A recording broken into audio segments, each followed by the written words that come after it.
Hello friends, അസ്സലാമു അലൈക്കും. ഇന്നത്തെ സ്പെഷ്യൽ പച്ചനന്ത്രക്കായുടെ തൊലിയും ഉണക്കപ്പയറും കൊണ്ടുണ്ടാക്കിയ സിമ്പിൾ ഉപ്പേരി. അതിനായി ആദ്യം ഒരു ബൗളെടുത്ത് അതിലേക്ക് കുറച്ച് നേന്ത്രക്കായുടെ തൊലി ചെറുതായി അരിഞ്ഞെടുക്കാം. അരിഞ്ഞെടുത്തതിലേക്ക് 2 കപ്പ് വെള്ളം നമുക്ക് ഒഴിച്ചു കൊടുക്കാം. വെള്ളം ഒഴിച്ചു കഴിഞ്ഞാൽ നമുക്ക് അതിലേക്ക് 1/4 ടീസ്പൂൺ മഞ്ഞൾപ്പൊടി ചേർത്ത് നന്നായി മിക്സ് ചെയ്ത് കൊടുക്കാം.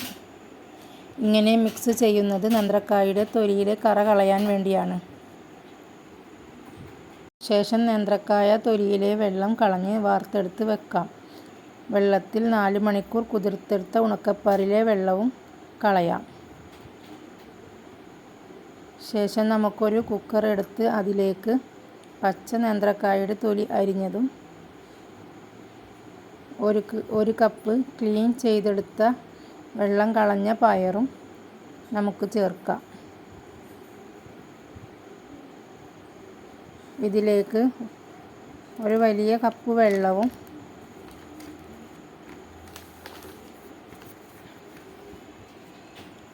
1/2 ടീസ്പൂൺ ഉപ്പും ചേർത്ത് നന്നായി നമുക്ക് ഇളക്കി കൊടുക്കാം. ശേഷം 1/2 ടീസ്പൂൺ മഞ്ഞൾപ്പൊടിയും ചേർത്ത് നന്നായി ഇളക്കി യോജിപ്പിക്കാം. മൂടി വെച്ച് നമുക്ക് 6 വിസിൽ വരുന്നത് വരെ ചെറുതീയിൽ അടച്ചു വെച്ച് വേവിക്കാം. ഇനി നമുക്ക് താളിക്കാനായി ഒരു മിക്സിയുടെ ജാറിലേക്ക് കുറച്ച് വെളുത്തുള്ളി, കുറച്ച് ചുവന്നുള്ളി, ഒരു 7 ഉണക്കമുളക് ഇവ ചതച്ചെടുക്കാം. ഇനി നമുക്ക് സ്റ്റൗ കത്തിച്ച് അതിലേക്ക് നമുക്ക് ചീനച്ചട്ടി വെച്ച് കൊടുക്കാം. ചീനച്ചട്ടി ചൂടാകുമ്പോൾ അതിലേക്ക് 1.5 ടേബിൾ സ്പൂൺ വെളിച്ചെണ്ണ ഒഴിച്ചു കൊടുക്കാം.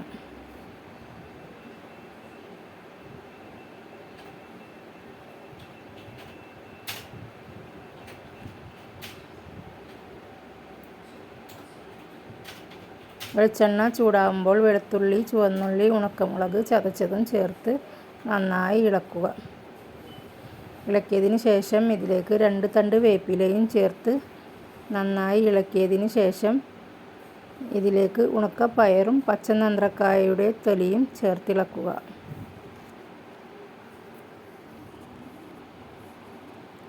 ഒരു 5 മിനിറ്റ് നമ്മുടെ പച്ചനേന്ത്രക്കായയുടെ തൊലിയും ഉണക്കപ്പയറും നന്നായി ഇളക്കി യോജിപ്പിക്കുക.